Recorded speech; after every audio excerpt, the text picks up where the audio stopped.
Hard Rockology Show, Chris and Matt, Bad Seed Rising with Mess from their latest release, A Place Called Home. And joining us from the band, vocalist Francheska Pastor. Francheska, thanks a lot for taking time out to talk to Hard Rockology. Thanks, man. Thank you for having me. Pretty stoked to be on here, dude. Not a problem. We had a chance to actually see you at the Whiskey when you opened up for Atlas Way and Red. I know you're still on that tour. You got a couple more dates. And actually, today is our last day in Nevada with these guys. I guess we'll have to get on the plane to check it out. Well, congratulations on that. So, like I said, we did have a chance we had a chance to see you on that tour, and I was really impressed. I hadn't had a chance to actually check you out, but you really impressed me when you guys hit that stage. Thanks, man. Oh, you're welcome. And I know you guys are extremely young. I'm going to say no older than 18 in the band. And actually, I am the oldest, and I turn 18 August 1st. So. Congratulations. Okay, so the average age is what, 18, 17?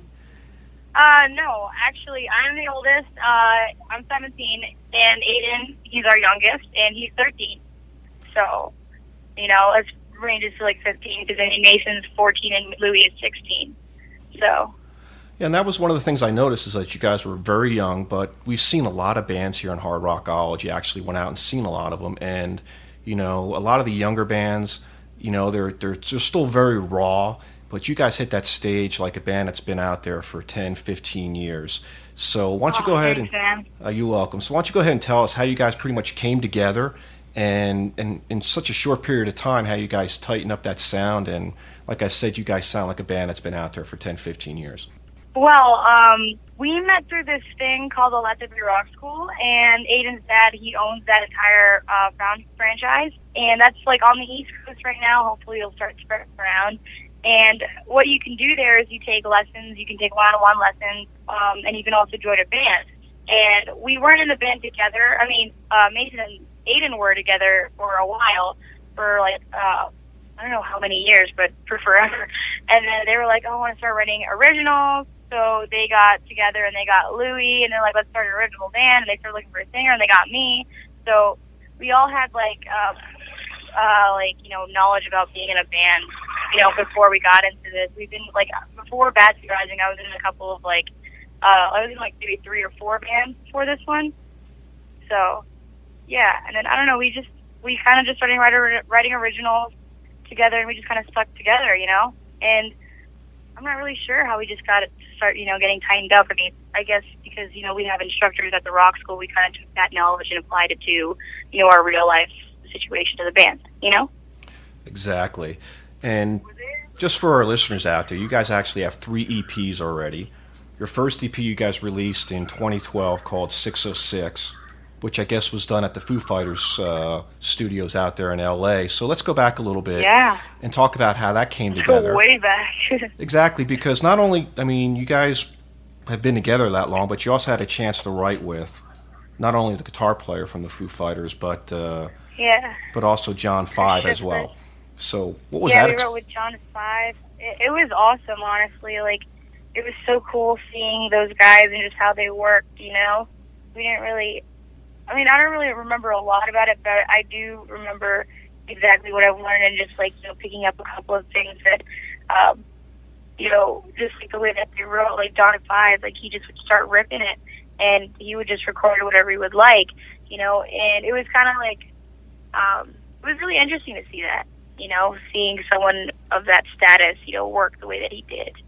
And it was we also worked with Linda Perry too. And that one really opened my eyes, just the way that she wrote lyrics. We didn't really use any of these songs, but it was a really good learning experience for all of us. Well, that's what I was going to ask. Because you've already mentioned that you guys had written a bunch of songs and have been writing songs. Now, are a lot of these demos brought into, I guess, the studio, and then these artists that you're working with are basically taking a look at and giving you guys some ideas here and there, or how exactly is that working exactly? Because, like I mentioned previously, you guys sound like you've been together for 10, 15 years, and I'll say this outright, you sound a lot better than some of the other bands that we've seen on the Sunset Strip that are much older than you guys. Thanks. Well, I'm not really sure. I know the first album, 606, we had written songs with this guy named Robert Fortune. he's an incredible songwriter, and we wrote with him for about maybe 2 weeks. We just flew out to Studio 606 and recorded that there, and then we recorded a music video, and we sent it a bunch of labels, and Roadrunner Records really liked us, so they picked us up, and then so they wanted us to start writing with other people, and they sent us back out to 606 to work with Chris Shiflett and John Five, and they started sending us to write with Scott Stevens. He's worked with like Hailstorm and Chris Daughtry and all of them, and we've worked with like Brian Howes and a bunch of really amazing songwriters. So, and then we recorded Charm City over at, what is it called? Tommy Lee's studio. So I think you got your answer, Matt. Yeah, I got my answer. So. Sorry, I'm kind of droning. It's really, really hot here on the RV. We're like stranded in the middle of nowhere. But you know what? It's a good drone because it had a lot of information. Now we know how the band got together somewhat and the songwriting process. We don't know, however, where did the name of the band come from? Well, Mason. Okay, one second. I'm on an interview. 1 second. Go ahead. Take care of what you need to take care of. Sorry, he's gonna have to have me hang up because we have to go call some people because we're broken down. I'm really sorry. Okay. Do you want to give us a call back? You got my number on the phone, yeah, right?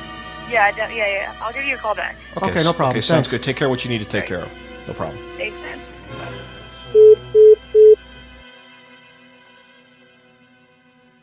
Yeah, listen here.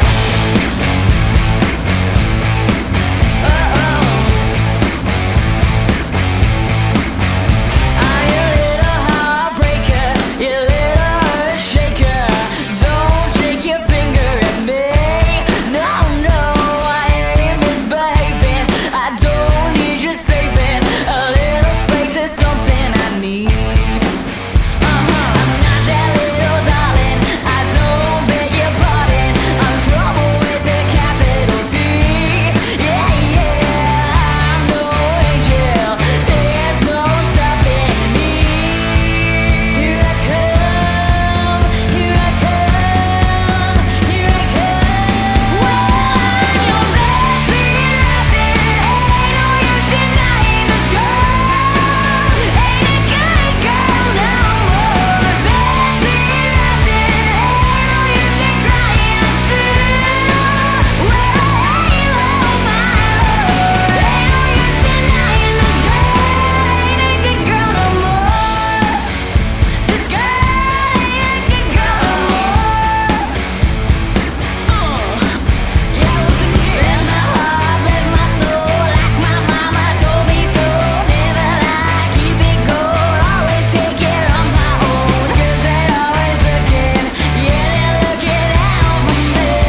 Hello? Hey, Francheska, it's Chris from Rockology Radio. What's up, bro? How you doing? Good. How are you?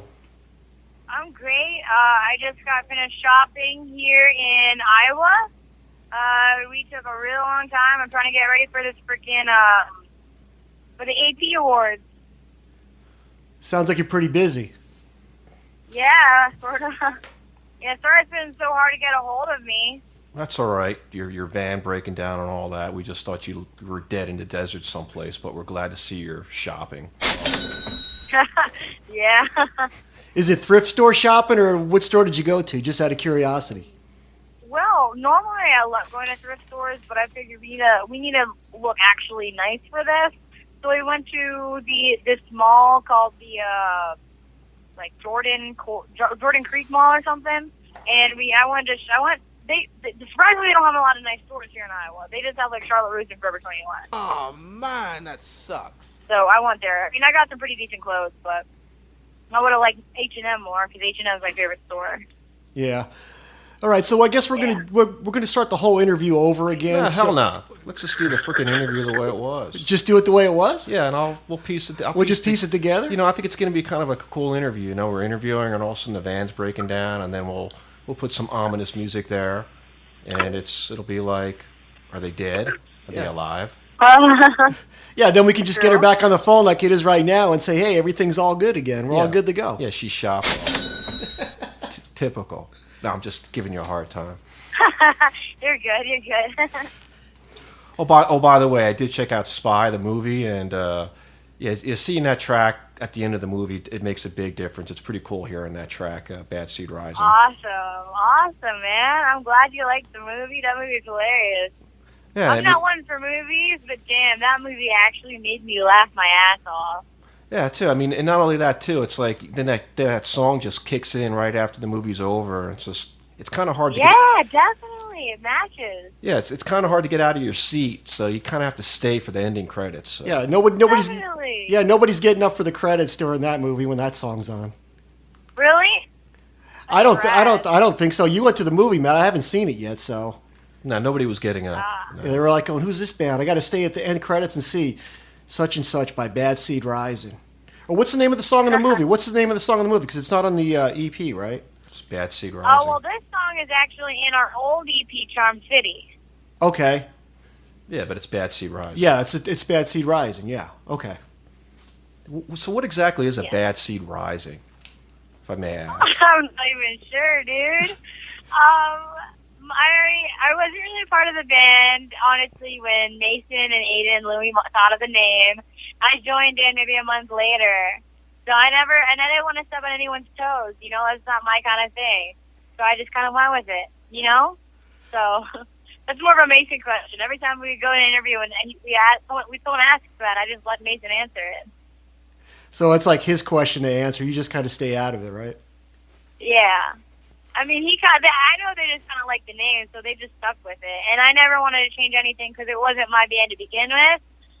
But over time, you know, we became really close friends. So it's not really my band or anyone else's band. It's our band. Exactly. All right, well, let's take off from where we left off at the end of the last interview we did before you conveniently broke down and hung up. All and right. I think it was in Nevada, right? Yeah, and then conveniently. Yes. Yeah, then It conveniently was went in shopping. Reno, Nevada. Yeah, so now she's shopping. So Everything- Yeah. Everything's all good in the I Bad have Seed a- Rising. Yeah. I have a crazy story about that day, though. Oh, my goodness. all right, well, hey, why don't we go ahead and just talk about that? Okay, so you break down in the desert. You're in the middle of the desert. You're on your way to your next show. So what happened? Yeah. Well, okay, so we were in some city called Limica, I guess, and then we started breaking down there, and then we stopped and we got the RV fixed, and that took about like half an hour, and then we were like, all right, everything's going good, and then so we drove off, and we went 30 minutes to the Lovelock on our way to Reno, which was 2 hours away from Reno, and then our RV completely broke down. We were going 10 miles an hour on the road, and it was ridiculous, so we stopped. And we were stuck there for like an hour on the road, and I was on the phone with you, and then I had to call AAA or something, so I had to hang up with you guys. But we were having a hard time, like, figuring out what we were supposed to do. And then, luckily, a police guy, he came up, and he's like, "Are you guys okay?" You know, I was asking a lot, asking if we were good and if we needed water or anything like that. And we were trying to, like, see if we could get, like, a rental car. And he was like, "Oh, the nearest rental service is 30 minutes back in Winnemucca." And then, so we were only able to take, like, a couple of our guitars and basses and just, like, a couple of CDs, and then just the bandmates, and then our tour manager. We had to leave one guy with the RV in the middle of the road. And then, so we drove back 30 minutes in the police car, and then we went to this Hertz station, and they were like, "We don't have any more cars, guys." And then, literally, this little old lady drove up in the middle of nowhere. She's just like, "I have your car for you." And, like, it's a perfect 5-seater, and it's, like, the tiniest clown car you will ever see in your entire life. It's so tiny. Luckily, we were able to fit all of our shit in there. And it was the most painful ride we've ever had to do. It was, like, 3 hours all the way to Reno, and, like, my ass was numb. It was crazy. Well, and then... Yeah. I was gonna. I have to ask this because everybody always says the little old lady. Was she really little, like 4 feet tall, or was she just an old lady? She was just a little, I don't know, little old lady. Like, I don't know how to explain it. She was just old and tiny. But you came with the car, the clown car. Was she like a little person? Yeah. Was she like a little person, old lady, or was she just like a little? No. Okay. Normal little old lady, not a little old lady. Just normal. All right, so like 5 foot. Okay, so you get out like there. Me. Okay, like 5 foot. You get out there. Your ass is killing you. So okay, continue with your story. I didn't mean to interrupt. I'm sorry. No, you're fine. You're fine. And so we played the show. Played in front of like 30 people. But you know, a show is a show, and you got to do it. Give it 110% every time, regardless of like how big the audience is or how small.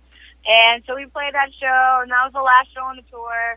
And we were hoping to drive all the way to Wisconsin to go play with COD, and that would have been a 4-day drive or 3-day drive.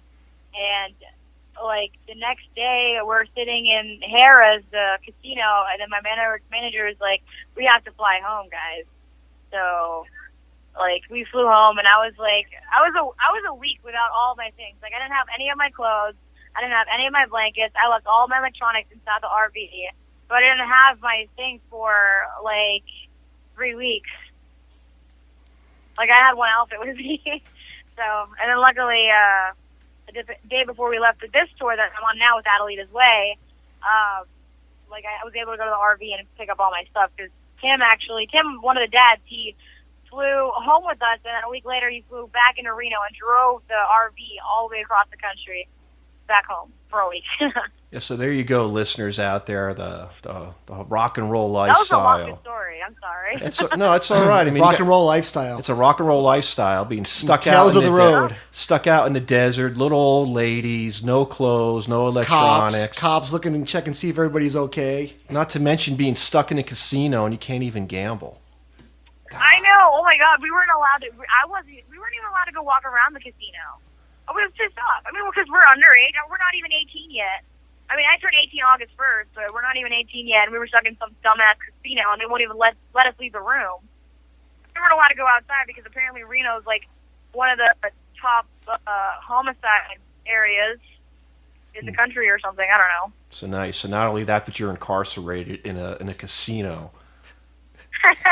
The biggest little city in the world. The biggest little city in the world, exactly. Oh God. Okay, so like you just mentioned you hooked up on another tour. Tell me a little bit about that. What you guys got going on right now? Yeah, well, we've been planning on this ever since we heard about the Red Tour. So literally the day before we jumped on the Red Tour, we were like, okay, game plan, guys. We're pretty sure Adelita's Way, because Adelita's Way was on the Red Tour with us. And then they were like, our manager was like, okay, game plan, like, we're pretty sure that if we prove ourselves to Adelita's Way, they're going to take us out with them on their next run, and they did like us. And, it's great because we fuck with them pretty hard, too. So they're great guys. They're just straight up, they just straight up care about the music, So they're in it for the music. Yeah, are you getting any What? advice? Are you getting any advice from those guys? I mean, they've been around for a while, so I mean, do they kind of like take you under your wing and stuff, under their wing, and kind of mentor you guys a little bit? Kinda, I guess. I mean, Rick definitely, and he's like a hard ass, and he's just like stubborn as shit. Like he just reminds me of a shark, but he's stubborn in a good way. And I know, like, he's been telling me like he's gotten some bad rep in the past years, and like when I hear from his side, like he's totally justified to like do those things that he's done, and say the shit that he's said, and like, because I mean, there's just so much bullshit in any kind of industry that you work, and like I'm one of the people where I'm just like, I don't deal with bullshit, and if there's something pissing me off, I'm going to stand up against it, and he's the same exact way, and like, I mean, I'm pretty easygoing as well, but if there's like fucking bullshit coming my way, I'm not going to deal with that shit, and I respect him because he's the same exact way. Yeah, of course, Adelita's Way, they got dropped by the record label, right, Matt? Yeah. So I mean, I'm sure he's got a lot of he's pretty pissed off about that. I mean, we did talk to the drummer outside one of their shows, and he didn't seem too happy either. So I can kind of get that the music business is kind of cutthroat here and there, and there's going to be highs and lows. But I guess you just got to roll with it and make the best of it. Yeah, definitely. But I mean, sometimes you can get pretty screwed over in this industry, Like, I've heard a lot of horror stories, and I don't want to be like one of those people. So I know if there's something that I don't like, I'm not going to deal with that shit, and I'm gonna put a stop to whatever I don't want, But so far, everything's been pretty amazing, honestly, and I'm completely blessed, and I'm extremely grateful. And there's not a day that goes by that I take it for granted, Exactly. So I got nothing to complain about. So how's the EP doing? How the fans liking the new EP, A Place Called Home? I mean, what's the reaction you're getting from them at shows? Because I got your CD at one of the shows. Obviously, it's available at any time you guys play. So I mean, are people reacting to it? You got messages on Facebook. I mean, what are people saying about it? We're getting a bunch of messages on Facebook, and a lot of people are really liking this new EP. This one has a lot more energy, and this one has more. It's not as like super catchy as the last one, but I love this one because it's a lot more intimate with who we are, and shit like that. Like a lot of people like it. It's high energy. We all like to go fucking nuts with all the songs on this album. So, I mean, the other ones, like, it's hard to like. I don't know, it's hard to rock out with all of those because it's not really our type anymore, Well, yeah, the band's like growing together, and you guys have stepped it up a notch. I like the harder sound compared to like what you just mentioned, the stuff you did before that. Definitely. And it kind of carries over to your live show. And people, if you haven't seen Bad Seed Rising yet, get your ass out to a venue if they're in your town and check them out. They're that good. I mean, I'm not just saying that. I did see you guys, and we had a great time when we saw you over here in Los Angeles at the Whiskey, opening up for Red, and like you mentioned, Adelita's Way, and it was a good show, and you guys could only get better. You're still, the average age of the band is what? You said you're 18, and the drummer's what? I'm about to turn 18, actually. Yeah. I'm the oldest. I'm 17. My drummer's only 13. Yeah, he's only 13, and when we watched you guys play, it was like, these guys have been playing for a while. It seemed like that, didn't it, Matt? Yeah, I was just going to say, like I said, we've seen a lot of bands, and I know we mentioned this previously to you, and your stage presence and you guys up on stage, drummer included, I mean, are just, in some aspects, further ahead than some of the bands that are much older than you guys that are currently playing. So, I mean, whatever you guys are doing, it's working for you, man. And thanks, man. I really appreciate it. And you know what? That's actually a pretty cool name for a song. My drummer's only 13. Yeah, I like that. My drummer's only 13. Or broke down in Nevada. And they got another song too, Matt. Like, she's only 17. Exactly. 17. I didn't think she was going to cover a Winger song, Matt, but what the hell? Maybe you'll add that into your set list, right? Maybe. Well, I mean, once it turns August 1st, I am not able to sing that song anymore. Yeah, you have to sing the Alice Cooper song, 18. Oh, definitely. Yeah. So but I mean, what's funny though that all of us, we love the album a lot more, the newer album, A Place Called Home, a lot more than Charm City. But when we first started this tour, literally a day afterwards, right before I I started the tour, actually. I wake up to a bunch of, like, Twitter notifications from Tyler Carter, from Issues. You know the band Issues? Yeah. Yeah, well, they're pretty big right now, and, like, I actually look up to them. Like, I freaking love them so much, and I was having a hard time not fangirling about it. But I woke up to a bunch of Twitter notifications saying that he loves our band, you know. Like, he said, like, you know, your band is sick as shit. And then, like, we started talking. Like, he gave me his number, and then, like, we started talking. And, like, he said that he loves Charm City a lot more than A Place Called Home. It's like, oh my gosh. I mean, it's still freaking awesome that he likes our stuff, but it's funny because I like I like A Place Called Home a lot more better. Well, that's more of us. Well, no, if you listen to both those albums, and I got them both, and I've listened to both, and I enjoy both of them. Oh, thank you. I mean, it's almost like it's side A, side B if it was a long play album. That's the way I look at it, but it works. That's interesting, Matt. Yeah. That's a nice way to put it. Yeah, side A, side B, man. I mean, shit, come on. Definitely, I like that. I mean, I'm pretty sure we're gonna go back in the studio and try to make this EP into a full length. So. No, I got to ask you a question here. Because every time I see pictures of Aiden, he always has that deer caught in the headlight look going on. What's up with that? I don't know. That's his look, dude. He's just like, I mean, if you'll follow our personals or something, other than, you know, like actual modeling shots or like, you know, band photos, you're gonna see a lot more eccentric photos of us. You know, some pretty weird faces going on. But I mean, I guess like in band photos, we're kind of just like, you know, I guess we gotta be serious or something, you know. So we're just like, we just try to pull off a serious look, which isn't us, you know. If you take like if you come up to us and be like, hey, can I get a picture with you guys? Like we all pull our own things, you know. Mason and Louie, what they'll do now is awkward family photo. So they'll act like, you know, they're an awkward family, and then I'll like try to do something with the person that wants to take a picture, and I don't know what Aiden's ever doing. He's like, you know, pointing at the camera or putting up a peace sign or something like that. So yeah, I don't know. It sounds like a new nickname for him, Matt. The Deer. The Deer, yeah. It'd be cool, right? The Deer. Aiden is the Deer now. Yeah, the Deer. I don't know. It might stick. It might not. You never know. But that's interesting, man. I mean, when has a band ever talked about group photos that they're taking? I mean, never. You never hear about it. I mean, bands are always trying to act like badass, standing on top of like a hill or something, or in the middle of a grass field or whatever. You know, you never really get the story behind the photo. So we got just a little insight on the photos of Bad Seed Rising.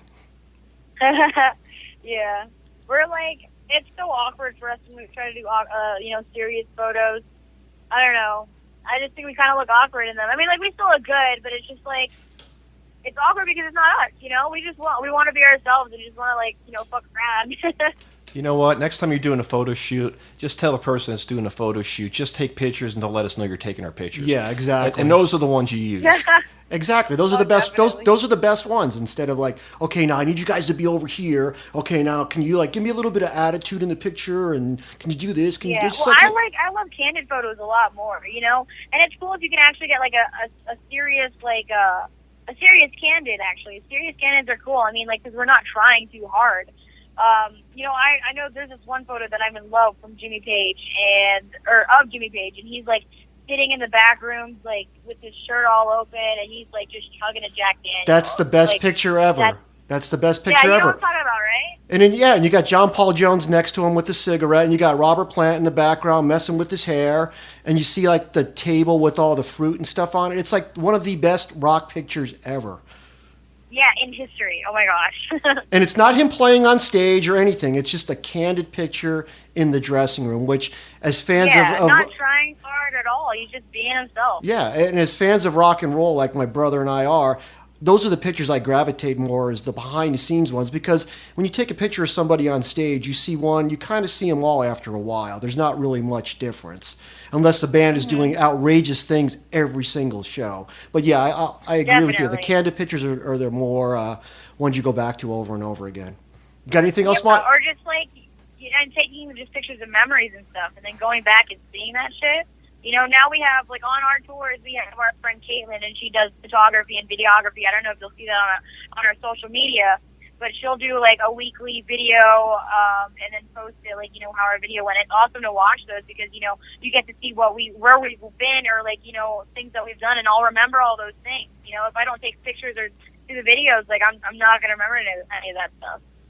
Okay, the band is called Bad Seed Rising. We're talking lead vocalist Francheska. Hey, where can people find out about Bad Seed Rising? You got like a Facebook page, Twitter? Where are you guys at? Where can people find out about it? Yeah, we got Facebook, Instagram, Twitter, literally anything. Just Google Bad Seed Rising. You'll find us. You can find our album, A Place Called Home. We were released with Roadrunner Records on iTunes or Google Play, or come out to a show and you can get it for $5 and we'll sign it for you guys. All right, you guys are pretty busy throughout the rest of 2015, so like you just said, you can check the band out on Facebook, Twitter, pretty much all the social media outlets. Matt, you have anything else you want to add? Yeah, just one.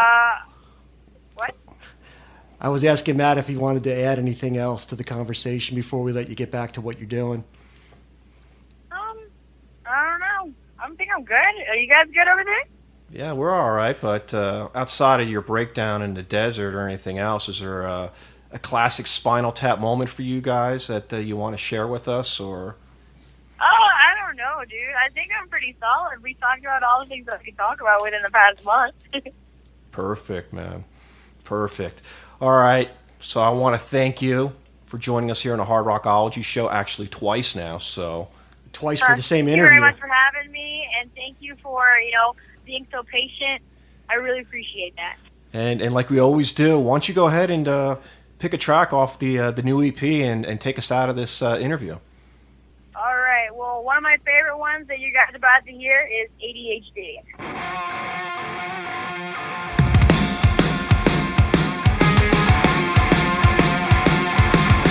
I need the drugs you give me.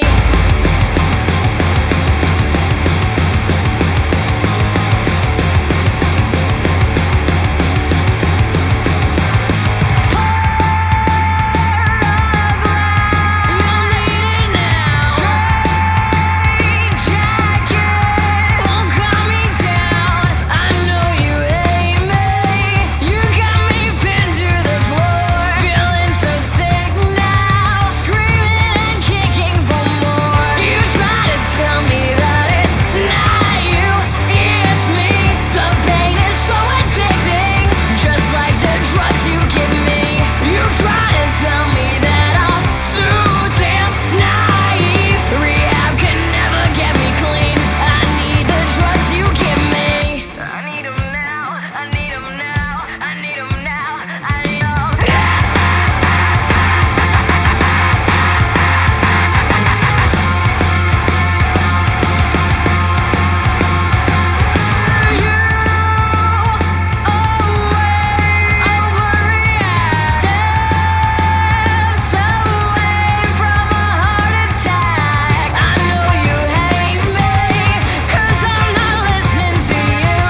drugs you give me.